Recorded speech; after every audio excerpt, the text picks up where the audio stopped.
Bu. Nie, dzisiaj nie Halloween. Dzisiaj chciałam pokazać, w jaki sposób działa światło i w jaki sposób światłem możemy formować buzię osób fotografowanych. Na razie wyłączę to światło z dołu, ponieważ strasznie razi. Zaraz mi wybije, zaraz mi oczy wyjdą z tego. Okej, dobra, po pierwsze, jak widzicie teraz, światło, które w tym momencie pada na moją twarz, pochodzi z tego punktu. O, tutaj. Tak? Okej. Teraz tak. Jest one bardzo twarde i mocne. Przez to mam na połowie twarzy, przynajmniej na mniejszej części, tak? Taki mocny cień. Jest on tutaj na nosie, tak? Widać jak nos tworzy tego typu cień. Przez ten cień też możesz określić, z której strony pada światło, tak? On idzie w tą stronę. Czyli z tej strony też będziesz mieć światło, które jest ustawione, tak? Dobra. I teraz jak formujemy sobie wygląd buzi? W zależności od tego, czy fotografowana osoba ma buzię okrągłą, czy też bardziej kanciastą, pasuje do niej inny tryb oświetlenia. Natomiast ja pokażę Wam na mojej twarzy to w domowych warunkach, no bo czemu nie? Jeżeli umiesz to zrobić w domu, to zrobisz to równie świetnie w studio. Za pomocą takiej zwykłej kartki. Jest to zwykła biała kartka do druku, jest złożona z 2 kartek, żeby było troszkę bardziej sztywna.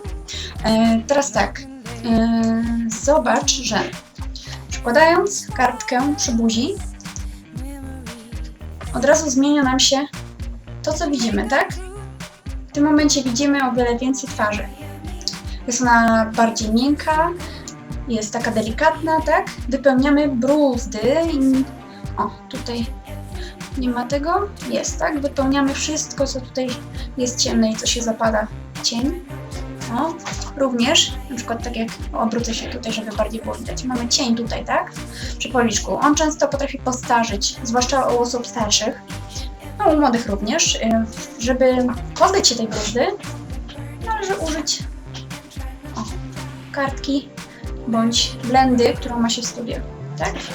Mamy tak, ewentualnie można to zrobić w ten sposób, tylko że to światło, które teraz mam, jest bardzo mocne, ale nie ma bruzdy? Nie ma bruzdy.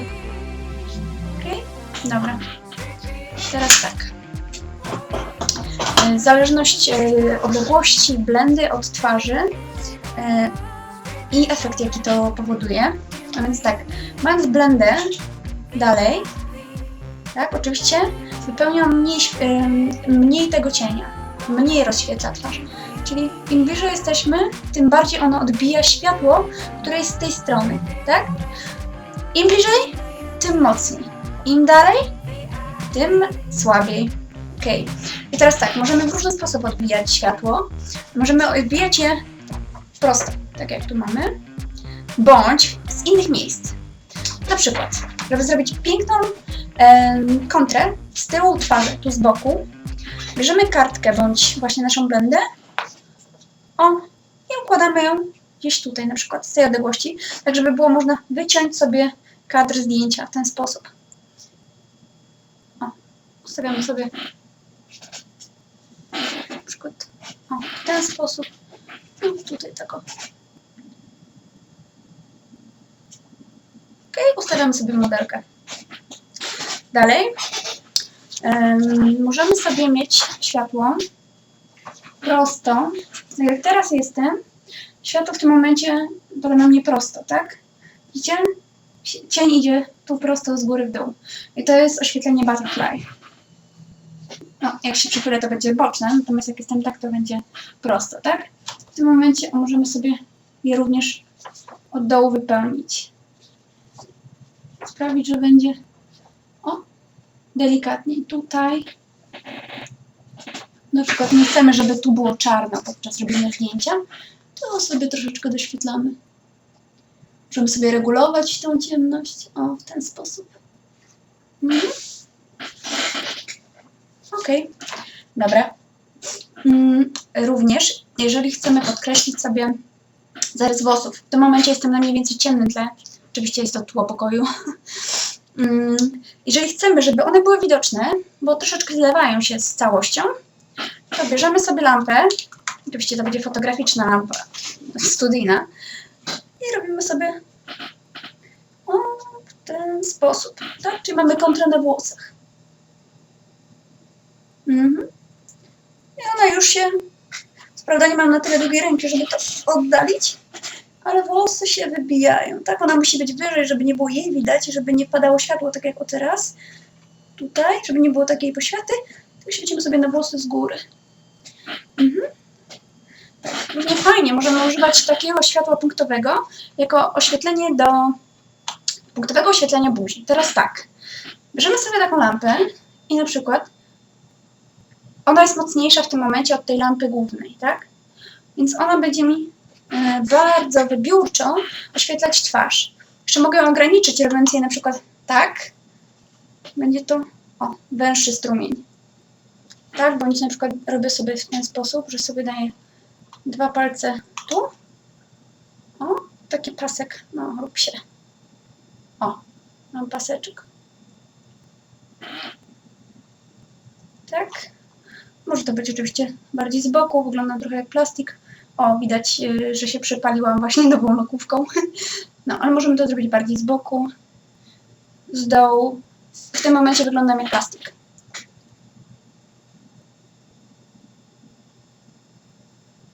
Tak? Okej. Co tu jeszcze?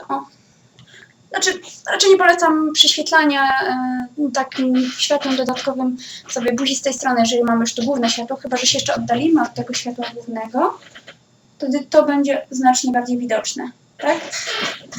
Tak. Dobra.